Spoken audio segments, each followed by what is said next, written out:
Star Wars, nothing but Star Wars. Anyway, guys, Rogue One, a Star Wars story, is directed by Gareth Edwards, the man who brought us, a movie called Godzilla, which is a pretty good movie. I know not a lot of people like it, but I thought it was actually very good. The story of Star Wars Rogue One is about a girl named Jyn Erso, who is once, as a child, abandoned by her father, and is left to go on life alone. And she is recruited by the rebellion to steal the Death Star plans, which is basically, you know what, just read the entire crawl of A New Hope and you will get the story. So yeah, if you want the story, just read the opening crawl for this movie. Anyway, guys, let's talk about Star Wars. As a Star Wars fan, does it have everything I want? Does it have some lightsaber fights? Does it have some cool action? Does it have cool characters? It does have cool characters, and it does have some cool action, and I just keep my excitement for Rogue One just for a minute. The characters of Jyn Erso. The character of Jyn Erso is probably one of the most welcomed additions to this lore from any character from Star Wars that I've seen so far. Last year it was Finn, it was BB-8, it was Rey. All those characters were great in The Force Awakens, and the great characters still continue that trend from that point on. Because all the characters here, while I do not think that some of them are fleshed out enough because this is such a big movie, because this is such a contained movie, I still think that all the characters, despite not being up to par from The Force Awakens, are still pretty damn entertaining. The villain, which is basically the Empire douche, I thought he was pretty cool. I thought he was a great antagonist. I thought the Rogue One team was serviceable as a team. I thought they were cool.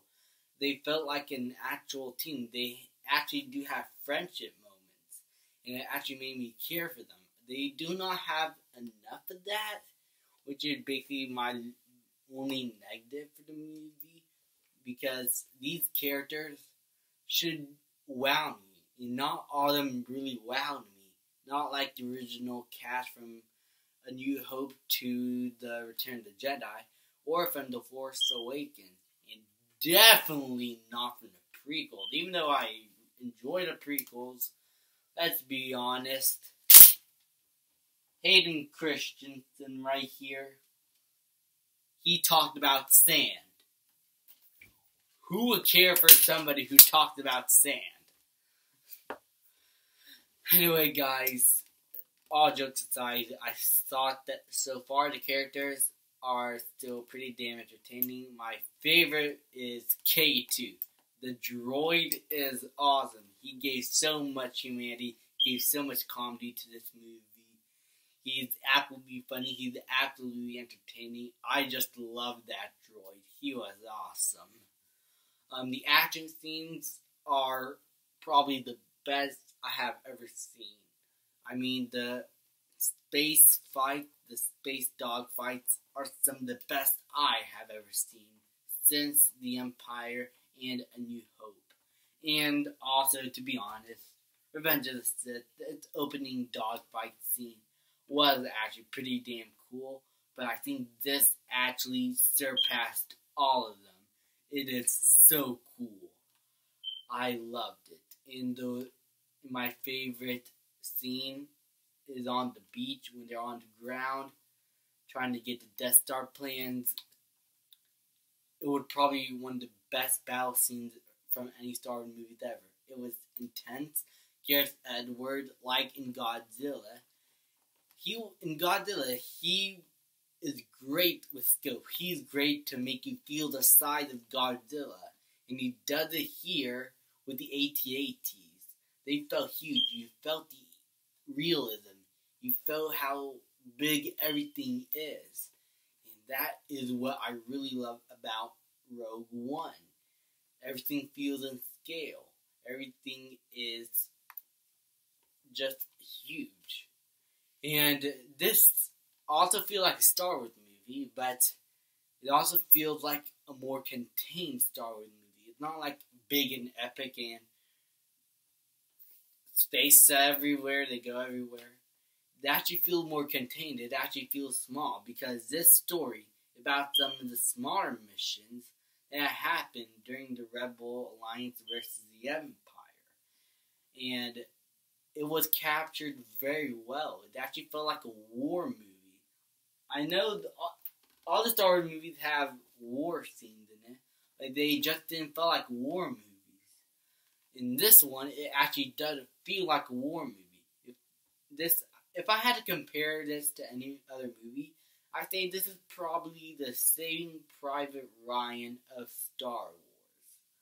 Because it just felt so real.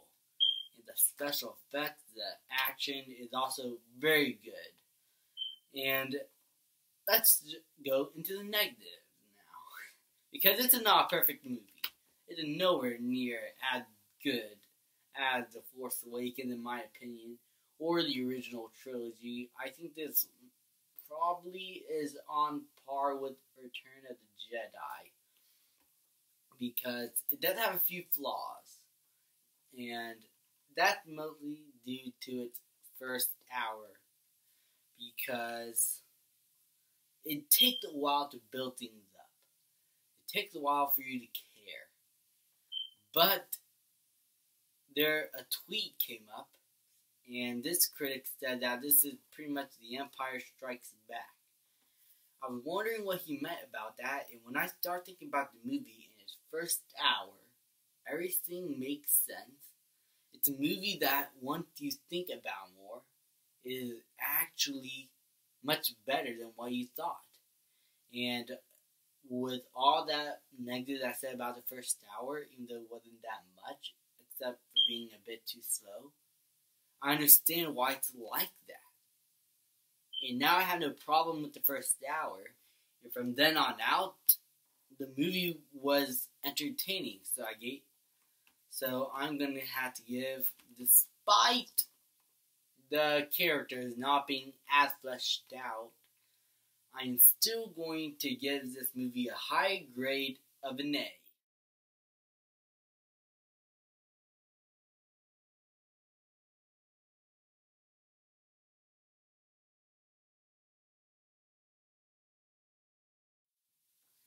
Anyway, guys, thank you so much for watching. I'm so excited to see Star Wars Episode 8 next year. And I'm ready to start my top 10 worst and best of 2016. Because this is probably the most divisive year in movie history. Let's be honest with that. Anyway, guys, thank you so much for watching. Please leave a like, subscribe, comment, and I'll see you guys next time.